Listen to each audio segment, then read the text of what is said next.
आज हम लोग कर रहे हैं वैलेंस बॉन्ड थ्योरी VBT, यानी कि वैलेंस बॉन्ड थ्योरी।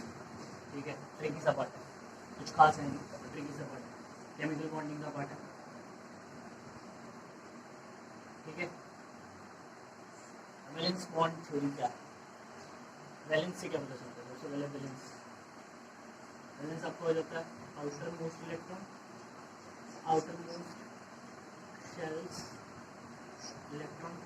ठीक है, ये पता चलता है। वैलेंस बॉन्ड थ्योरी में पहले तो दो थ्योरी है। ठीक है, एक आपकी बेस है फोर्सेस ऑफ अट्रैक्शन पे, valence bond theory based on forces of attraction. ठीक है, और दूसरा आपका बेस है VBT which is based on orbital overlap, जो कि किस पे बेस है? ऑर्बिटल ओवरलैप पे। दो अलग अलग चीज़ें। ठीक है, बट मोस्ट प्रोमिनेंट क्वेश्चन जिसमें से आते हैं वो है आपका B part.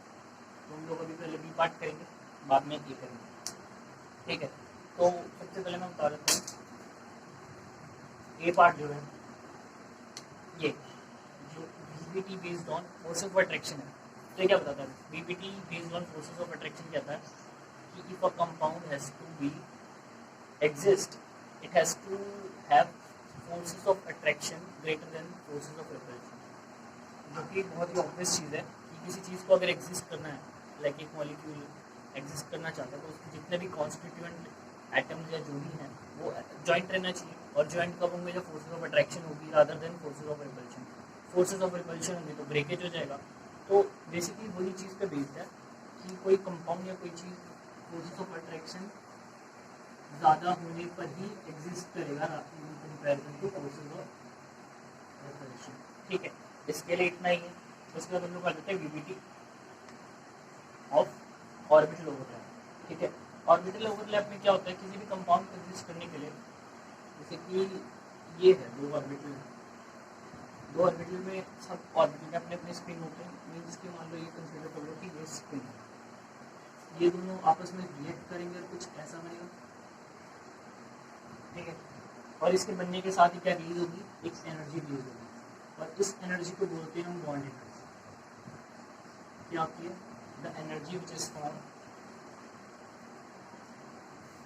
while these two are combining is called the bond energy। ठीक है, अब कोई कंपाउंड क्यों एग्जिस्ट करता है? कोई कंपाउंड एग्जिस्ट करता है जब वो प्रोसेस फिजिबल होता है, और वो प्रोसेस फिजिबल कब होता है? जब उसमें certain amount of energy release होती है। रिलीज होती है मतलब एक्सोथर्मिक रिएक्शन। एनर्जी का रिलीज होना मीन्स एक्सोथर्मिक रिएक्शन। तो क्या हुआ? एनर्जी जो होगी वो आपकी कम हो गई, एनर्जी हो गई कम और स्टेबिलिटी होगी ज़्यादा। तो क्या आपको ये पता होगा कि एनर्जी जो होती है, यूनिवर्सल कंसेप्ट है ये, वो इनवर्सली प्रोपोर्शनल टू स्टेबिलिटी होती है। तो ये दोनों एक सर्टेन अमाउंट की एनर्जी पर थे जो कि यहाँ थी, बट क्या हुआ? इन दोनों की कॉम्बिनेशन से एनर्जी रिलीज हुआ, एनर्जी हो गई कम, एनर्जी कम हो गई तो स्टेबिलिटी हो गई आपकी ज़्यादा। तो ये कंसेप्ट होता है ऑर्बिटल ओवरलैप का। इसमें होता क्या है? इसमें ऑपोजिट स्पिन जो है वो हाफ पेनिट्रेशन करते हैं। ये नहीं होगा कि आपका पूरा ही पूरा एक दूसरे के ऊपर आ जाए, इसमें हाफ पेनिट्रेशन होती है 50%। और cause of release of energy क्या होता है? कॉज क्या होता है? यहाँ पे आपका न्यूक्लियस होगा, एक ऑर्बिटल या किसी चीज़ में एक जो एटम होता है आपका, उसमें ऑर्बिटल तो होते ही है, साथ में क्या होता है? न्यूक्लियस भी होता ही है। ठीक है, तो न्यूक्लियस क्या आपका दोनों आउटर साइड पे, और सेंटर में आपका क्या है? एक इलेक्ट्रॉन क्लाउड है। किसका? और स्पिन्स का, जो आपकी इलेक्ट्रॉन ही है एस। तो इन दोनों का क्लाउड है बीच में, पॉजिटिव के बीच में नेगेटिव का क्लाउड है। तो इसकी वजह से क्या होता है? फोर्सेस ऑफ अट्रैक्शन बढ़ेंगी, क्योंकि पॉजिटिव नेगेटिव का हो रहा है। फोर्सेस ऑफ अट्रैक्शन बढ़ेंगी तो एनर्जी कम हो जाएगी। तो यही रीज़न है बॉन्ड एनर्जी ज़्यादा होने का और एनर्जी का रिलीज होने का। अगर आपसे पूछ लेते कि why the energy is releasing, because उसके बीच में इलेक्ट्रॉन क्लाउड बना है, साइड में दो पॉजिटिव चार्ज हैं, तो उन दोनों के बीच ऐसा इंटरेक्शन होता है जिसकी वजह से एनर्जी रिलीज होती है, क्योंकि सिर्फ बॉन्ड एनर्जी का। ठीक है, ये चीज़ हो गई। अब दूसरा आ जाता है कि कौन से जो होते हैं वो आपके पेनिट्रेशन जो है, पेनिट्रेशन जो वो फिजिबल होते हैं, कौन से अच्छे होते हैं। ठीक है, तो हम क्या कर रहे हैं यहाँ पे, हम कर रहे हैं VBT which is based on orbital overlap। ठीक है, हम कह रहे हैं VBT which is based on orbital overlap। तो क्या होता है, अब किस प्रकार के जो ओवरलैप है वो ज़्यादा अच्छे होंगे, जो कि एक अच्छा कंपाउंड बनाएंगे। क्योंकि हमें पता चल गया सारी खेल जो है वो ऑर्बिटल ओवरलैप पे आके टिकी है कि कितना ओवरलैप होता है। तो क्या होता है, सबसे अगर आपका जो एन है इसमें दो चीज़ें होती है, एक एन जो है आपका वेरी करता है, तो सबसे ज़्यादा जो है आपका ओवरलैप किसमें होगा, जितने ज़्यादा स्मॉल साइज होगा, जितना कॉम्प्लेक्स साइज होगा उतना ओवरलैप होने में दिक्कत होगी।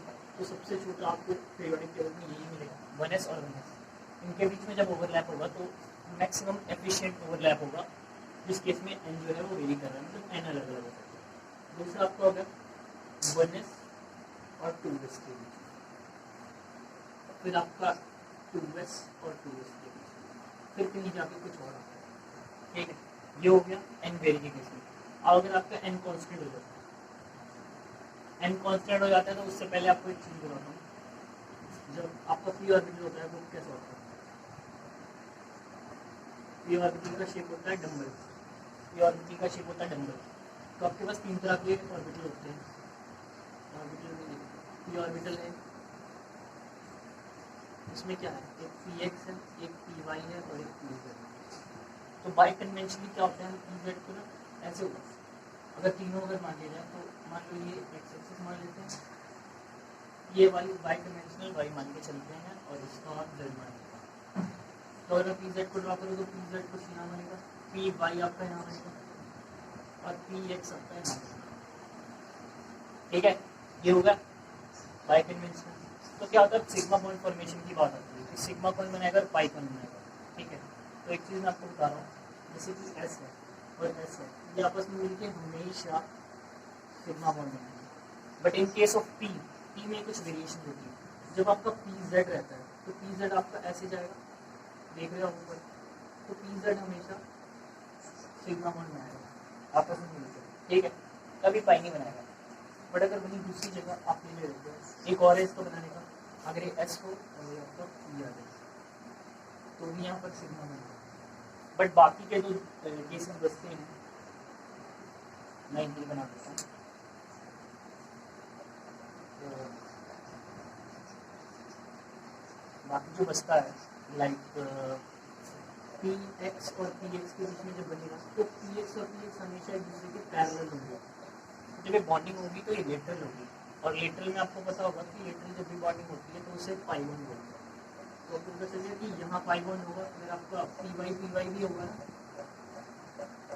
तो भी आपका पाई बॉन्ड ही बनेगा, जो कि किससे बनेगा, लेटरल ओवरलैप से। तो ये चीज़ पता चलेगी। सबसे पहले ये चीज़ क्लियर करनी थी, हम लोग कर क्या रहे थे, जब एन जो है वो वेरी करे, एन जो है वो आपका वेरी कर रहा है तो एफिशिएंट ओवरलैप इसमें ज़्यादा होगा, है ना। तो सबसे ज़्यादा आपका होता है पी जेड में। ठीक है, उसके बाद कहीं जाके आपका आता है एस और पी जेड, फिर पी एक्स या वाई और पी एक्स या वाई। मतलब पहला एक्स होगा तो दूसरा भी एक्स, पहला वाई होगा तो दूसरा भी वाई। क्योंकि यहाँ एक कंसेप्ट जरूर मान रखना कि अगर ये पी एक्स है तो पी या वाई हमेशा इसके किसी ऑपोजिट ओरिएंटेशन में होगा। तो आप ये नहीं कर सकते पी एक्स और पी वाई का पाई बॉन्ड बना दो, वो लेटरल ओवरलैप होगा नहीं। ठीक है, ये चीज़ दिमाग में रहनी चाहिए। तो पी एक्स का पी एक्स के साथ बनेगा ही बनेगा, अगर पी एक्स है तो पी एक्स के साथ ही बनेगा, और वो बनेगा आपका लेटरल ओवरलैप, जिसमें आपका पाई बॉन्डिंग की फॉर्मेशन होगी। ठीक है, जो कि लेस स्टेबल होगा, क्योंकि lateral overlap obviously less efficient होता है as compare to sigma bond, क्योंकि सिग्मा बॉन्ड में ऐसे होगा और पाई में आपका कैसे होगा, ऐसे होगा। ठीक है, तो ओवरलैप में डिफरेंस की वजह से आपकी efficiency of a compound decrease हो जाती है। ठीक है, ये चीज़ क्लियर हो गई।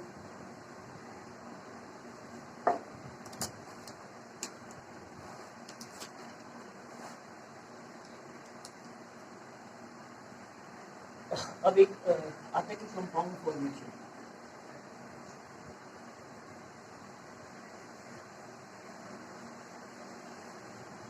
ठीक है, कंपाउंड फॉर्मेशन कैसे होती है, तो कंपाउंड फॉर्मेशन का बेसिकली क्या होता है, जो आपके वैलेंस इलेक्ट्रॉन है, जो कि क्या है, ऐसे पड़े जिनमें एक एक इलेक्ट्रॉन है सपोज, ये तो आपके बॉन्ड बनाएंगे, पर एक और चीज़ आ जाती है, फुल्ली फिल्ड एटॉमिक ऑर्बिटल्स भी आपके जो है वो बॉन्ड फॉर्मेशन में पार्टिसिपेट करते हैं। लाइक इन केस अगर मैं CH4 की बात करूँ तो कार्बन आपका क्या होता है C6, अगर इसकी कॉन्फ़िगरेशन लिखी तो 1s2 2s2 2p2। अगर मैं इसको ड्रॉ करूँ मैं एनर्जी से, है ना, तो आपका नीचे आएगा 1s 1s और यहाँ 2 इलेक्ट्रॉन, 2s और यहाँ 2 इलेक्ट्रॉन, 2p और यहाँ पर 1 और 2 इलेक्ट्रॉन, ठीक है। बट क्या होता है कि यहाँ पर ये है आपका, देखिए पेड़ पे पार्टिसिपेट कर नहीं पाएगा बॉन्ड फॉर्मेशन में, क्योंकि हमें 4 के हाइड्रोजन के साथ क्या बनाना है, बॉन्ड बनाना है। तो क्या होता है ऐसे केसेस में जब पेयरिंग हो और हमें इलेक्ट्रॉन की ज़रूरत हो तो एनर्जी देते हैं हम उसको इन एनी फॉर्म, जिसकी वजह से क्या होता है एक्साइटेशन होती है और there is a jump of electron from its lower energy shell to its higher energy shell. Because मैंने कहा क्या ये एनर्जी वो है लेवल है, और ऊपर क्या है आपका हायर एनर्जी पर है, ये लोअर एनर्जी पर। तो अगर शेल को एनर्जी प्रोवाइड करते हैं तो ये वाला जो है ये ऊपर चला जाएगा इलेक्ट्रॉन, ये कुछ ऐसा बन जाएगा। अब क्या हुआ, ये आपके जो है 4 इलेक्ट्रॉन अवेलेबल हो गए। अब क्या होगा, हर हाइड्रोजन का क्या होता है, हाइड्रोजन 1s1 में एक इलेक्ट्रॉन पड़ा। लेट्स सपोज कि सारे जो हैं इसके 4 के 4 हाइड्रोजन का जो है सबका ओरिएंटेशन ये है, तो हर का हाइड्रोजन आएगा यहाँ लिखा हुआ और यहाँ अपना एक इलेक्ट्रॉन लगा देगा, यहाँ हाइड्रोजन आएगा अपना एक इलेक्ट्रॉन, यहाँ हाइड्रोजन आएगा अपना एक इलेक्ट्रॉन, ठीक है। जिसकी वजह से किसकी फॉर्मेशन होगी आपकी CH4 की फॉर्मेशन, मीथेन आपका एसिड होगा, ठीक है। उसके बाद क्या करता है, एक्साइटेशन वाला कंसेप्ट और कैसे चलेगा,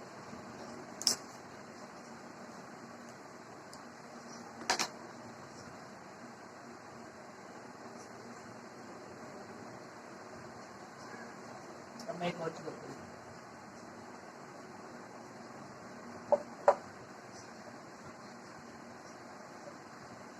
आपका अगर मैं बना दूँ NH2 के ऊपर आपको पता है लोन पेयर होते हैं, तो हमें कैसे पता चलेगा जब हम ये बनाएंगे, तो क्या होता है नाइट्रोजन का एटॉमिक नंबर हो गया 1s2 2s2 2p 4 3, ठीक है। तो इसको मैं ड्रॉ करता हूँ 1s2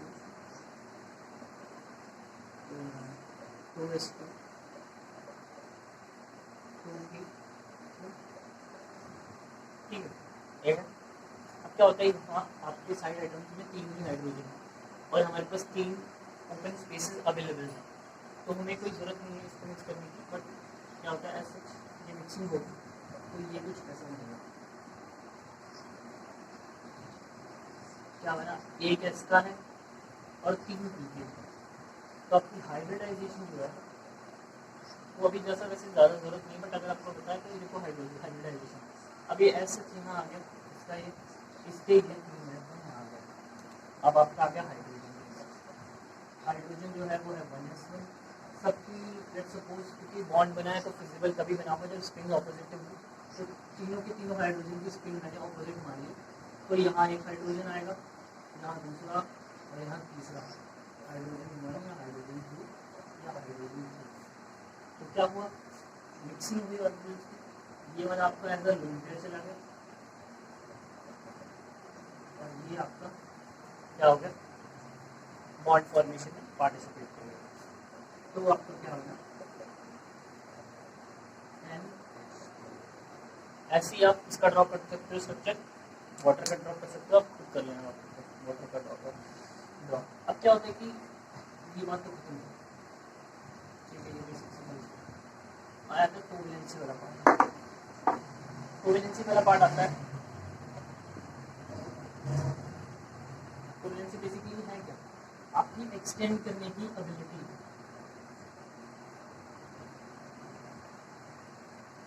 of bond formation through covalent bond,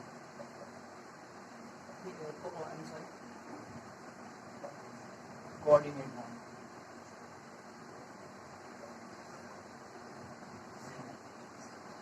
वो है नाइट्रोजन और ऑक्सीजन के ऊपर।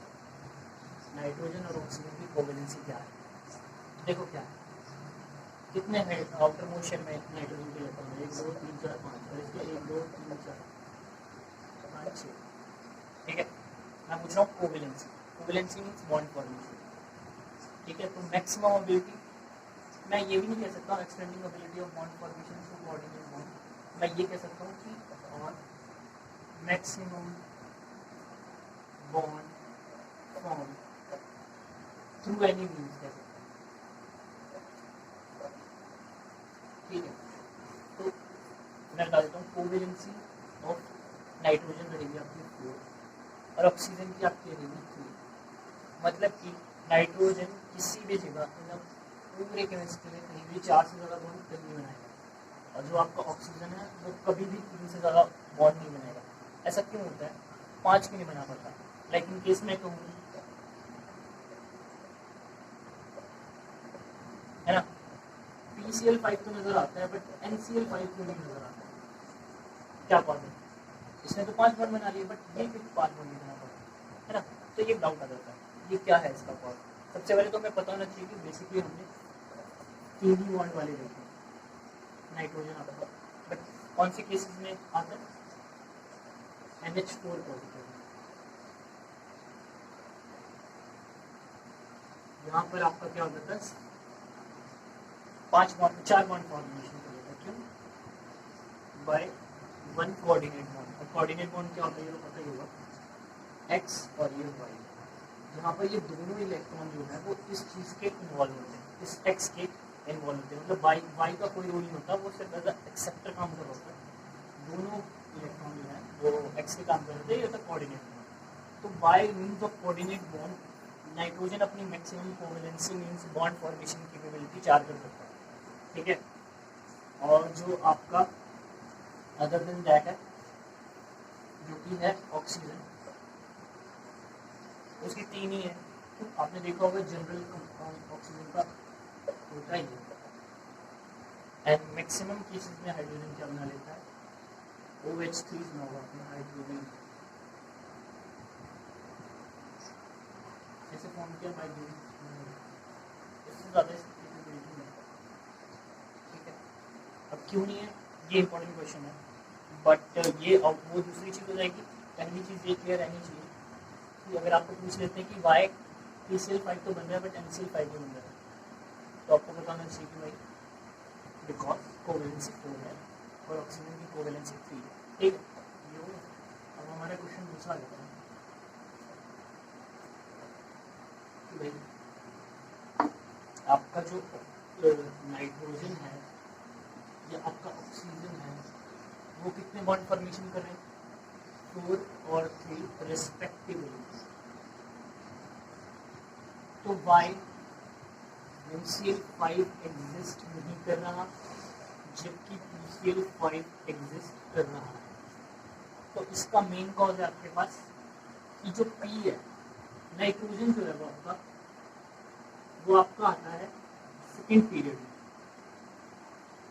ठीक है, नाइट्रोजन आपका आता है सेकेंड पीरियड में और फॉस्फोरस आपका आता है थर्ड पीरियड में। थर्ड पीरियड होने की वजह से इसके पास एक एडवांटेज किस चीज़ का आ जाता है? इसके पास आ जाते हैं एम्प्टी डी ऑर्बिटल और यहाँ पे नो एम्प्टी डी ऑर्बिटल। ठीक है, ये इसका बहुत बड़ा रोल है, बहुत बड़ा रोल है कोवेलेंसी एक्सटेंड करने का। ठीक है, इसलिए मैं ले लेता हूँ एक आंसर PCl5 के एग्जाम्पल ले लेता हूँ। फॉस्फोरस का फॉर्मूला क्या होता है? एटॉमिक नंबर की 15, 1s2 2s2 2p6 3s2 3p3।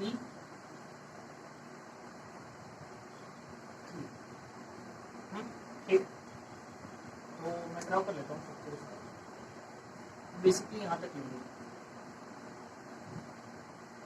Previous का ले लिया, 3p का ले लिया। एक चीज़ और बोल दी कि थर्ड पीरियड या ऑनवर्ड उसके आगे आपके पास एम्प्टी डी ऑर्बिटल रहेगा, तो एम्प्टी डी ऑर्बिटल ये आपके पास आ गया। ये आगे फिल कर देते हैं जरा, 3s2 3p3 1 2 3, ठीक है। ये आपका है ग्राउंड स्टेट में, बट पीछे हम एक चीज करके आए हैं, बाय प्रोवाइडिंग एनर्जी। अभी अभी अभी अगर आप कोवेलेंसी चेक करोगे ना, तो इसके पास 3 एम्प्टी स्पेसेस हैं, तो ये 3 बॉन्ड बना सकता है। तो इस वक्त इसकी कोवेलेंसी क्या है, 3 है। But after excitation providing some energy, energy देने के बाद इसकी कोवेलेंसी एक्सटेंड हो गई 5 एक्साइटेड स्टेट 1 में। वाई? बिकॉज एनर्जी प्रोवाइड करते ही lower energy level, lower energy shells जो है वो एक्साइटेड होकर कहाँ चले गए, ऊपर वाली शेल में चले गए।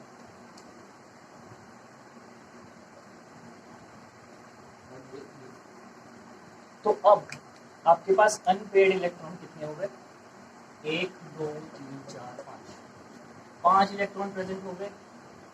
क्लोरीन आया, 1 इलेक्ट्रॉन अपना यहाँ अटैच किया, क्लोरीन आया, अपना 1 इलेक्ट्रॉन अटैच किया, यहाँ आया, यहाँ आया, यहाँ आया, और PCl5 आपका फॉर्मेशन हो गई। जबकि दूसरा केस आपका नाइट्रोजन ऑक्सीजन या फर्स्ट या सेकेंड पीरियड के एटम्स, तो उनके पास एम्प्टी डी ऑर्बिटल नहीं प्रेजेंट है।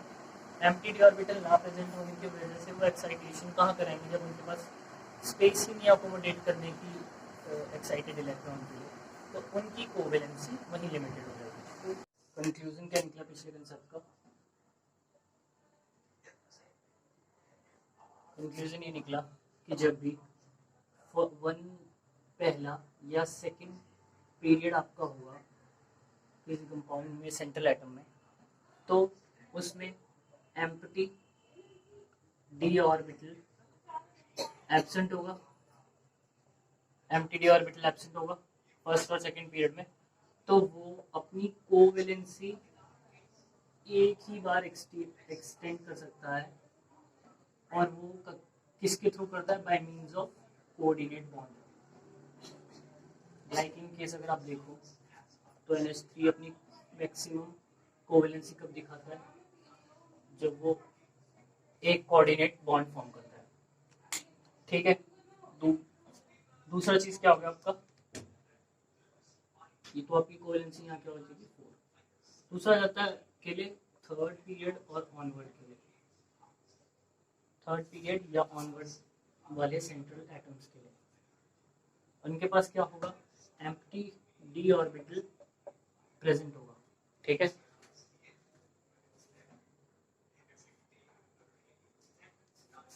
उनके पास एम्प्टी डी ऑर्बिटल प्रेजेंट होगा, तो वो अपनी कोवेलेंसी अपनी डिमांड के अकॉर्डिंग इंक्रीज कर सकते हैं। बट वो ऑक्टेट रूल जो है वो पहली, मतलब ऑक्टेट रूल लोग तभी फॉलो करेंगे जब वो ग्राउंड स्टेट में होंगे, बिकॉज जब वो एक्साइटेड स्टेट में जाएंगे तो उनकी कोवेलेंसी एक्सीड करेगी, जो कि जनरल ऑक्टेट रूल को ब्रेक कर देगी, ठीक है। लाइक इन केस अगर मैं बताता हूँ, क्लोरीन ले लेते हैं आप 17, जिसका आ जाएगा 1s2 2s2 2p6 3s2 3p5, ठीक है। तो अगर मैं यहाँ उसका शेल बना दूँ ग्राउंड स्टेट में,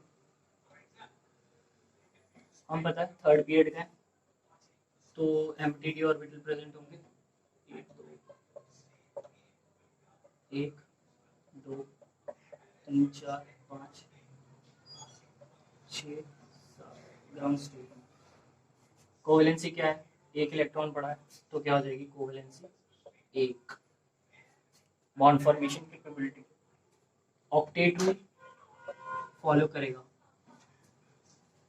क्यों करेगा, लाइक कैसे अगर मैं एक्सेल उठा लूँ तो 1 2 4 5 6 1 7वां और ये 1 8वां, तो ये कितने 8 इलेक्ट्रॉन सिस्टम मींस के ऑक्टेट रूल फॉलो करता है।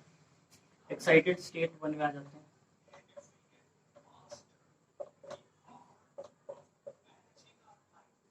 एक स्टेट थोड़ी सी एनर्जी प्रोवाइड की, एक पेयर इलेक्ट्रॉन जो है वो आपका out of its original state jump कर जाएगा, और क्या होगा, मान ये हो गया, मान लो यहाँ से गया और ये यहाँ जाके बैठ गया। आपकी कोवेलेंसी क्या हो जाएगी? 3 हो जाएगी, 3 हो जाएगी, बट आपका ऑक्टेट रूल वहाँ फॉलो नहीं होगा। ऑनवर्ड्स जितने भी बनेंगे वो आपके ऑक्टेट रूल फॉलो नहीं करेंगे। ऑक्टेट रूल एक बार क्लियर कर लो क्या होता है। कोई भी कंपाउंड ऐसा ऑक्टेट रूल में कहा गया है कि जो वो नहीं फॉलो करता, ऑक्टेट रूल फॉलो नहीं करता, वो स्टेबल नहीं होता। ऑक्टेट रूल 8 इलेक्ट्रॉन सिस्टम बनना। HCl का आपने देखा, और किसी का ले लो, NH4 का ले लो,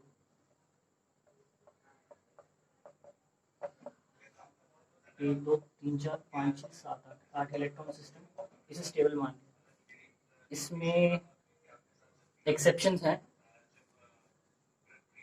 अपनी एक्सेप्शंस हैं, लाइक इन केस इसमें हाइपोवेलेंट और हाइपरवेलेंट चीज़ें आ जाती हैं।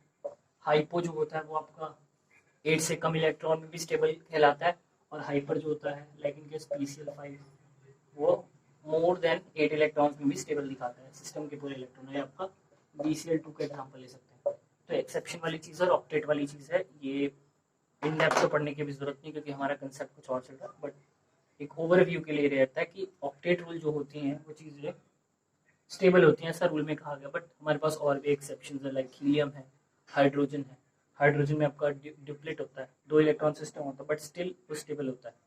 ठीक है, तो ऐसे बहुत सारे एक्सेप्शन है, उस चीज़ में इन डेप्थ जाने की जरूरत नहीं है, अभी हम कंसेप्ट पे रहते हैं। तो ऑक्टेट रूल ये बेसिक था, 8 इलेक्ट्रॉन सिस्टम।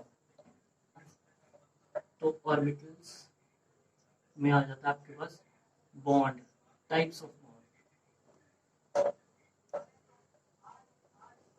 और इसमें आता है सिग्मा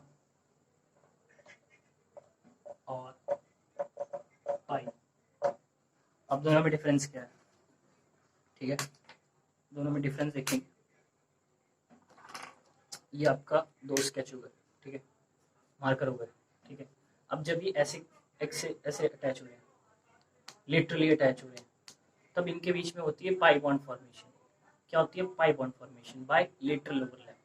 ठीक है, और अभी दूसरी जगह अगर इसमें हेड टू हेड कोलिजन हो जाता, हेड से हेड लड़ रहा है, ठीक है, तो इसमें होता हेड ऑन कोलिजन, और ये फॉर्मेशन ऑफ बॉन्ड क्या होती है? सिग्मा होती है। तो लेटरल में क्या हो रहा है? पाई बॉन्ड फॉर्मेशन, और हेड ऑन में क्या हो रहा है? सिग्मा बॉन्ड फॉर्मेशन हो रही है। लाइक इन केस अगर, और ये कब होगा? मान लो ये पी ऑर्बिटल है, पी ऑर्बिटल होगा तो डंबल होगा, ये भी डंबल होगा, ये होगा ऐसे लेटरल अटैच होगा, और लेटरल अटैच होगा पाई बॉन्ड किस किस फॉर्मेशन में होगी? जिसमें ये भी PX हो, ये भी PX हो, तो ये ऐसे अटैच होंगे, या ये भी PY हो, ये भी PY हो, तो ऐसे अटैच होंगे। अब दोनों अगर PZ है तो PZ है तो ऐसे आएंगे, और ऐसे ओरिएंटेशन होगी। तो ये क्या है? दोनों दोनों PZ थे, इन्होंने बना दिया सिग्मा बॉन्ड। दोनों PX थे, इधर बन गया पाई बॉन्ड। PY थे, पाई बॉन्ड। PZ क्या बन गया आपका? Sigma bond. तो आ गया। और दूसरा केस हो सकता है कि ये PZ हो एक, और एक का S ऑर्बिटल हो, यहाँ ऐसे अटैच हो बाय हेड ऑन कोलिजन, तो ये आपका हो जाता है सिग्मा बॉन्ड। अब इनके बीच में, इनके बारे में और लिख लेते हैं। सबसे पहले सिग्मा जो होता है, सिग्मा क्या होता है? हेड ऑन कोलिजन से बनता है।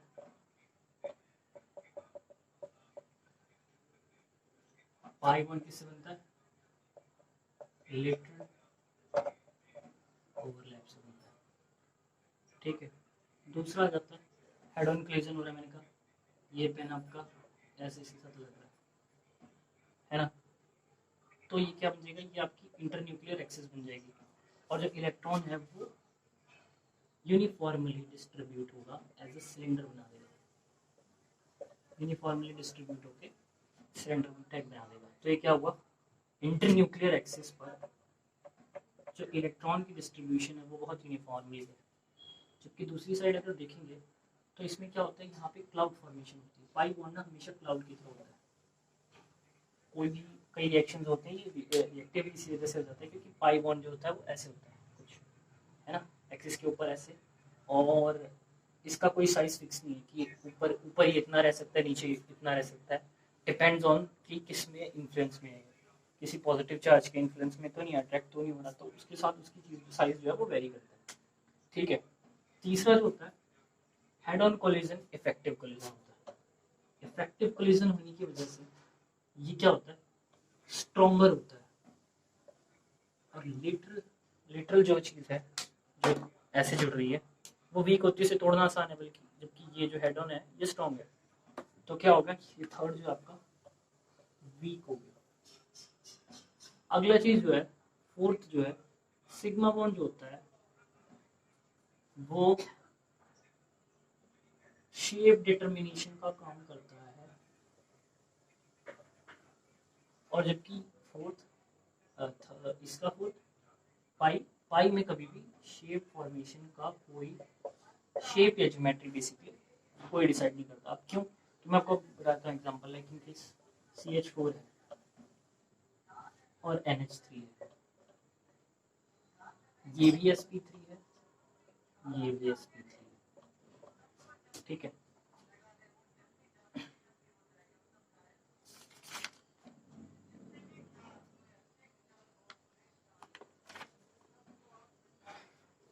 NH3 में एक पाई बॉन्ड होता है, इसमें एक भी पाई बॉन्ड नहीं होता है। तो पाई बॉन्ड पे डिपेंड नहीं कर रहा है कि sp3 होगा कि नहीं होगा, ये डिपेंड कर रहा है सिग्मा बॉन्ड पे, ठीक है। तो ये ज्योमेट्री डिसाइड करने वाला काम भी पाई बॉन्ड के पास नहीं होता है। मीन्स कि कभी भी लोन पेयर जो है वो आपका शेप नहीं डिसाइड करेगा। ओरिएंटेशन किसकी होती है, बॉन्ड पेयर की ओरिएंटेशन होती है, और बॉन्ड पेयर की ओरिएंटेशन क्या, बॉन्ड पेयर होते हैं क्या, सिग्मा बॉन्ड होते हैं। लास्ट पॉइंट आ जाता है फ्री रोटेशन जो है वो पॉसिबल होती है, पॉसिबल, जबकि इसमें no free rotation, because hinder होता है यहाँ फ्री मूव कर सकता है, यूनिफॉर्मली डिस्ट्रीब्यूटेड, ठीक है। तो ये डिफरेंस आ गया आपका सिग्मा और पाई के बीच में।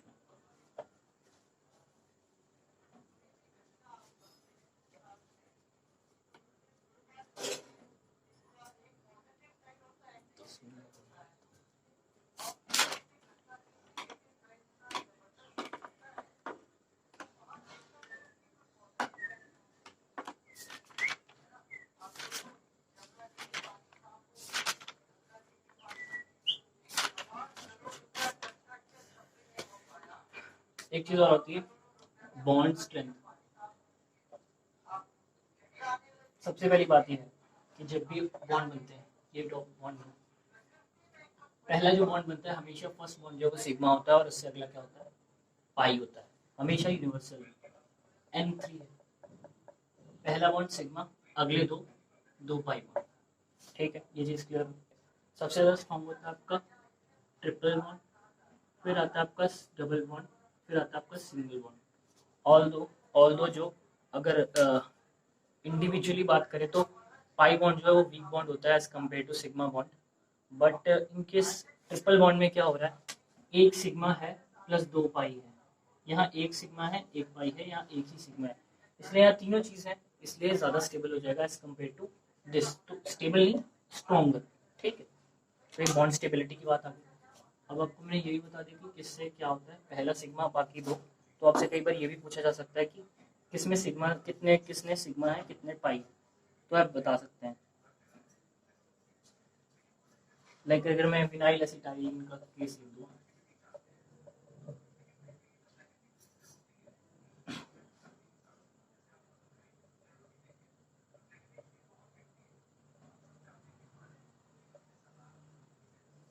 तो इसमें क्या है, ये सिग्मा ये पाई, ये सिग्मा ये सिग्मा ये पाई, बाकी इनके भी होंगे, सी के साथ एच का बॉन्ड होगा तो ये सिग्मा हो जाएगा। तो ऐसे से आप काउंट कर लेना और ये आप निकाल लेना। इसमें एक्सेप्शनल चीज जो मैं बता देता हूँ वो आती है B2 और C2 में। C2 आपका होता है C और इसमें जो बॉन्ड होती है दोनों पाई होते हैं, एक्सेप्शन हो गई। B2 में एक ही सिंगल बॉन्ड होगा और पहला ही पाई होगा, ठीक है। तो ये आपको क्या होगा,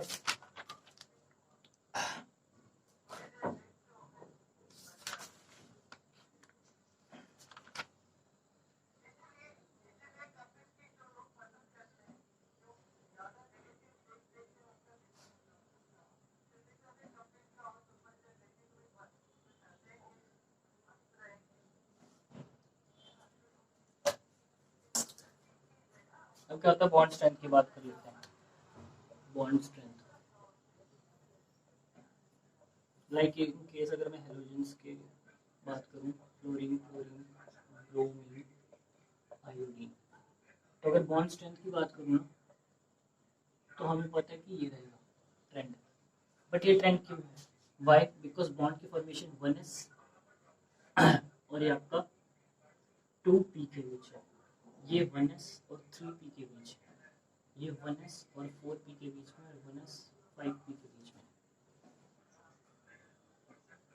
ठीक है, तो सारे Z है, ये इतना सा, ये इतना, ये इतना सा, ये इतना, ये इतना सा, ये और। ठीक, तो इस वजह से बॉन्ड जो है वो आपका वीकर होता गया। ठीक है, तो small size more stability, small size overlap ज़्यादा, स्टेबिलिटी ज़्यादा, और बॉन्ड एनर्जी कम, जो एनर्जी रिलीज होती है, सॉरी यहाँ पे बॉन्ड लेंथ कम। ठीक है, और बॉन्ड एनर्जी में डायरेक्टली प्रोपोर्शनल रहेगी। ठीक है, उसके बाद अलग अलग तरह की ओरिएंटेशंस थी। एक चीज़ और आ जाती है क्वेश्चंस में, कई बार आपको आ जाता है ऐसे, जब भी आपका पॉजिटिव के साथ ओवरलैप होगा तब बॉन्ड फॉर्मेशन पॉसिबल रहेगी, पॉजिटिव नेगेटिव के पास आएगा, जीरो ओवरलैप हो जाएगा, नो बॉन्ड, नेगेटिव नेगेटिव पे बॉन्ड फॉर्मेशन होगी। ठीक है, तो और हाफ ओवरलैप भी होना चाहिए। और एक चीज रहता है कि जब आपका पी जो है, पी हमेशा ऐसे होगा, कौन सा, या तो वो पी एक्स हो या पी वाई हो, तो वहाँ पे जब एस आएगा आपका, एस हमेशा ऐसा रहेगा, या ऐसा हो सकता है बाई चांस, ओरिएंटेशन वेरी कर सकती है। तो ये जब जाएगा तो ये इधर पॉजिटिव और ये नेगेटिव से मिलेगा, तो इसका नेट आएगा जीरो। ये नेगेटिव जाएगा, पॉजिटिव और नेगेटिव से मिलेगा। मान लो नेगेटिव के से नेगेटिव बॉन्ड फॉर्मेशन करा देता है, बट नेगेटिव पॉजिटिव से भी मिलेगा, तो नेट जो है जब भी ऐसा केस आएगा तो इसको जीरो मान के चलना है। तो ये कुछ क्वेश्चन ऐसे आ जाते हैं जहाँ पर आपको पूछ लेते हैं।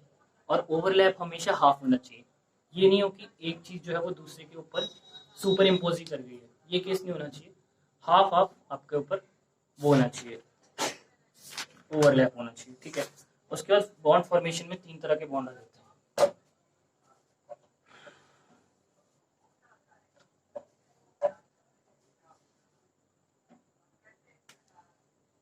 पाई बॉन्ड होते हैं, पाई बॉन्ड में भी कुछ तरह के स्पेशल बॉन्ड आते हैं। फर्स्ट आता है आपका पी पाई बॉन्ड,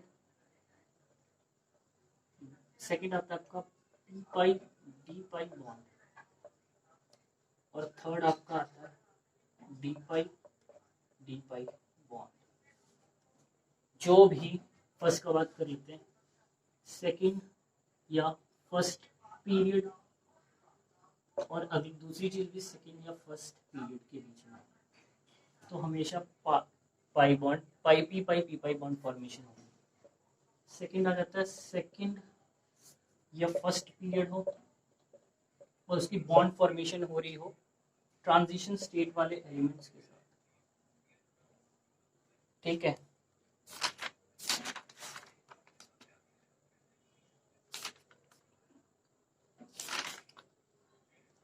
या फिर थर्ड पीरियड या ऑनवर्ड्स वालों के साथ, तो वहां पर आपका पी पाई डी पाई बन जाता है। और थर्ड आपका आता है ट्रांजिशन स्टेट, थर्ड पीरियड या ऑनवर्ड्स, और उसका बॉन्ड बन रहा है ट्रांजिशन थर्ड पीरियड या ऑनवर्ड्स, तो वहां पर आपका बन जाता है D pi bond. Bond strength की बात कर लें, यहाँ हम सिर्फ पाई की बात कर रहे हैं, तो सबसे ज्यादा स्टेबल होता है P pi because of small size, अच्छा ओवरलैप, उसके बाद पी पाई डी पाई, फिर डी पाई। ठीक है, ये चीज हो गई क्लियर। अब हम लोग यूनी बारी बारी से ले लेते हैं चीजें, 7 मिनट में और कर दूंगा खत्म। लाइकिंग केस में ले लेता हूँ।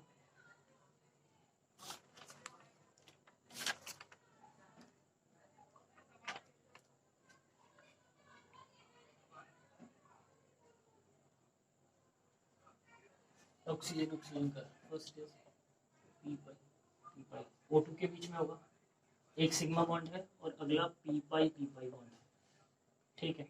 तो मैं कैसे लिखूंगा, पहले O8 का वो लिख लूँ 1s2 2s2 2p4, ठीक है, 2s 1 2,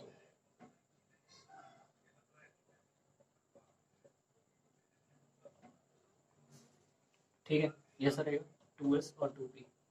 एम्प्टी ऑर्बिटल है नहीं, अगला जो OH डैश रहेगा ये रहेगा,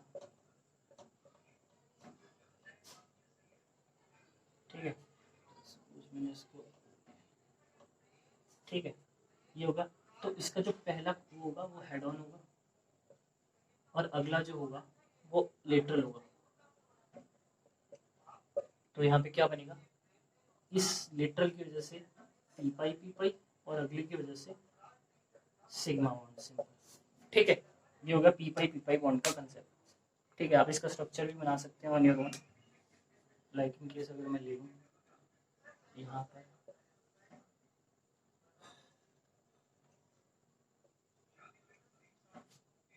ठीक है, ये PX है, PY है, PZ है।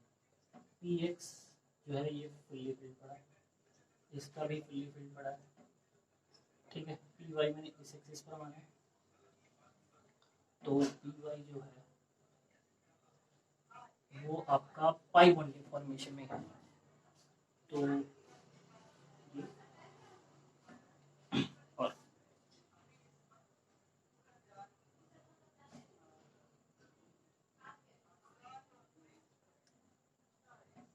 पाई बॉन्ड, ठीक है, और अगला सिग्मा में है और Z क्या होता है, सिंपल होता है ये, तो ये आपका सिग्मा, तो ये आपका बॉन्ड फॉर्मेशन का वे होगा, ठीक है। दूसरा केस आपका जाता है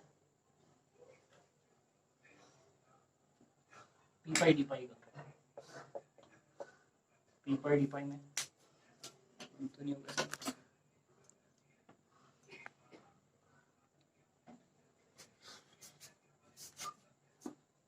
पी पाई डी पाई में आपका आ जाएगा, लाइक इन केस में ले लूँ SO3, सल्फर का oxygen 1s2 2s2 2p 6 3s2 3p4, ठीक है। और ऑक्सीजन का क्या होता है 1s2 2s2 2p4। Number of bonds के डाउट में नहीं रहना, उसके लिए मेरे पास एक कंसेप्ट है कि टोटल नंबर ऑफ इलेक्ट्रॉन कितने होंगे, 16 सल्फर के, 8 इंटू 3 ऑक्सीजन के कितने 40, है ना। और आउटर मोस्ट शेल में कितने होंगे सबके 6, उसके में 6, इसमें सारों में 6 24, है ना। तो इससे आउटकम क्या आएगा, इन दोनों को अगर माइनस करेंगे 16, 1 2 3 4 5 6 7 8 9 10 11 12 13 14, कितने होते ऑक्सीजन के पास लोन पे, अगर 2 दे दिए हैं तो 4 बच गए, है ना। ये तो कम से काट दो भैया, SO3 का स्ट्रक्चर हमें पता है क्या होता है,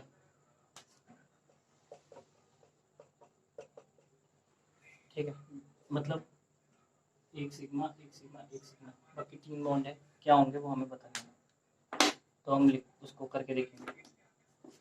पहले तो इसको ड्रॉ कर लेंगे,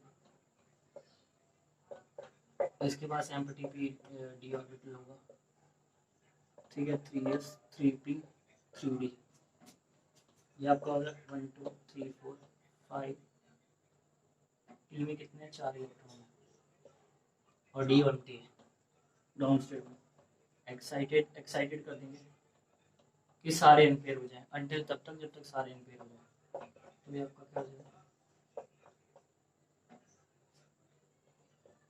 1 2 3 4 5 6, सारे एम्पेयर हो गए एट दैट स्टेज, कोई भी EN स्टेज पे जहाँ पे सारे एम्पेयर हो गए, अब क्या होगा ऑक्सीजन कितने हैं? 3 है। 3 है तो 3 सिग्मा बॉन्ड बनना तो पक्का है।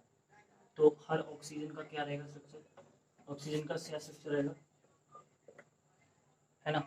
तो उसमें से हर दो में से एक इलेक्ट्रॉन जो है वो इधर आ जाएगा, क्योंकि स्ट्रक्चर क्या है, sp3 है, sp2 स्ट्रक्चर है, sp2 ट्रायंगुलर स्ट्रक्चर है ना, हमें ये भी पता है कि ट्रायंगुलर स्ट्रक्चर और sp2 स्ट्रक्चर है। तो s और 2p जो है वो इसके हमारे पास आ जाएंगे आफ्टर वेरिंग sp2, और उसके साथ ऑक्सीजन का एक इलेक्ट्रॉन हेड ऑन में जाएगा, अगले ऑक्सीजन का एक इलेक्ट्रॉन हेड ऑन में जाएगा, तीसरे ऑक्सीजन का एक इलेक्ट्रॉन हेड ऑन में जाएगा, और sp2 ट्रायगोनल स्ट्रक्चर के साथ चला गया। 3 इलेक्ट्रॉन बचे, इसमें से 2 जो है वो डी में है, एक जो है वो पी में है।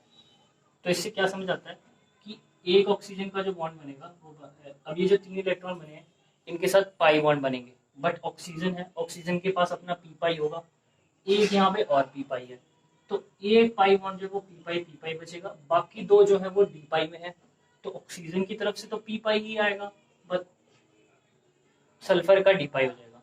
सेम इन केस ऑक्सीजन का आया पी पाई और सल्फर का मिला डी पाई, तो ये पी पाई डी पाई बन गया। तो क्या होगा, SO3 में 2 पी पाई डी पाई बॉन्ड रहेंगे, एक पी पाई बॉन्ड रहेगा। ये चीज क्लियर हुई, पी पाई डी पाई वाला स्ट्रक्चर। थर्ड आ जाता है आपका डी पाई बॉन्ड, ठीक है। इसके लिए आप एग्जैक्टली बनाओ मत, बस एक ये ध्यान रखना कि इसका कुछ स्ट्रक्चर ऐसे बनेगा, ये कॉम्प्लेक्स हो जाएगा तो इसको करेंगे नहीं, बस हमारे दिमाग में रहना चाहिए कि डी पाई का स्ट्रक्चर कुछ ऐसा रहेगा।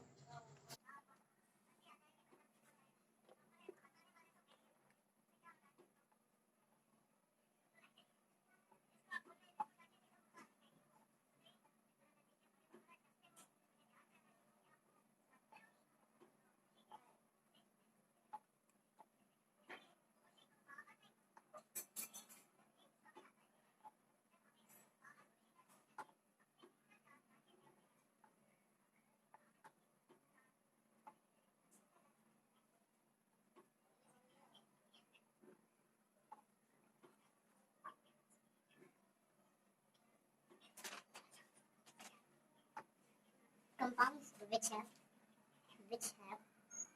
more than 20% ionic character are colorful.